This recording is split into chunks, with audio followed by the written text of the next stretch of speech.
waxay bilowday inay maalin walba garaacayso gabadha isla markaana ay u diideyso cunnada sabab la xiriirto ciil ay u qabto labadeeda waalid.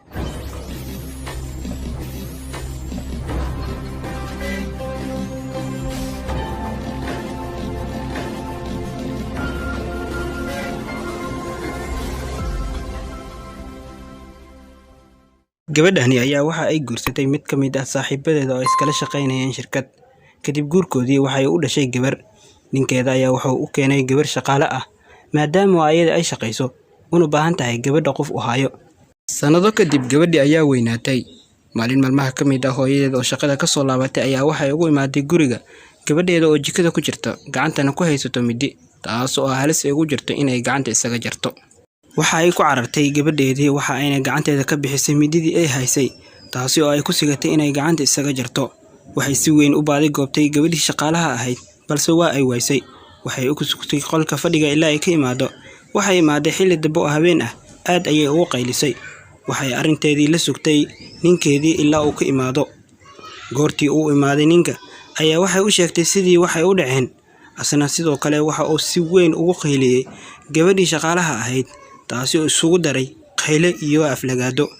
Waxa uu ku canaantay in arinkani uusan mar laba soo laabanin. Qaylada, aflagaadada iyo canaanta kulul ee kaga imaanaysa xagga ninka marnaba afkeeda uma kala qaadin oo aamusnaan ayay ugu kaalmeysay ayada oo damacsan wax walba oo lagu sameeyo in ay ka jarto gabadhiisa ama ay u ciqaabto maadaama inta ugu badan waqtiga labadooda kaliya ay guriga wada joogaan. Waxa ka soo wareegtay maalmo. Labadii waalid ayaa guriga ka mashquulay isla markaana ku mashquulay shaqooyinkooda. Waxay bilowday inay maalin walba garaacayso gabadha isla markaana ay u diideyso cunnada sabab la xiriirto ciil ay u qabto labadeeda waalid. Waxay sidaas u ciqaabaysay muddo bilooyin ah ilaa ay hooyada ka dareento in gabadheedu ay sii baaba'ayso. Maalin maalmaha ka mid ah ayaa hooyadii waxa ay ka soo laabatay shaqada waqti hore oo subax ah si ay gabadheedu waqti ula qaadato una ogaato gabadheeda waxa helay. Waxa ay waqti la qaadatay maalinkii oo dhan u sheekeen iyo ciyaarsiin kadib waxay u waday musqusha si ay ugu soo qabayso.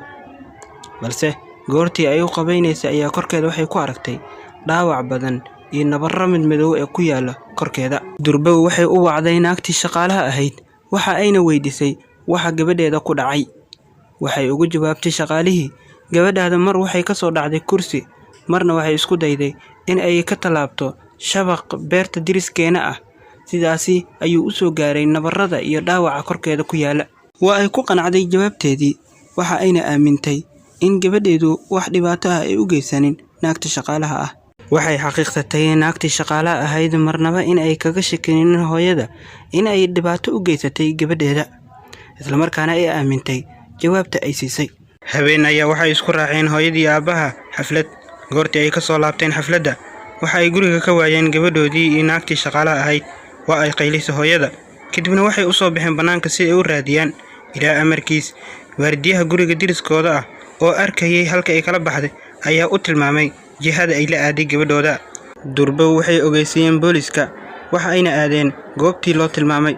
Hooyadii ayaa markay gabadheeda aragtay durba ku carartay oo habsiisay. Aabihii ayaa waxa uu qabtay naagtii shaqaalaha ahayd iyada oo la taagan nin dhalinyaro ah oo isku wadan ka soo jeedaan.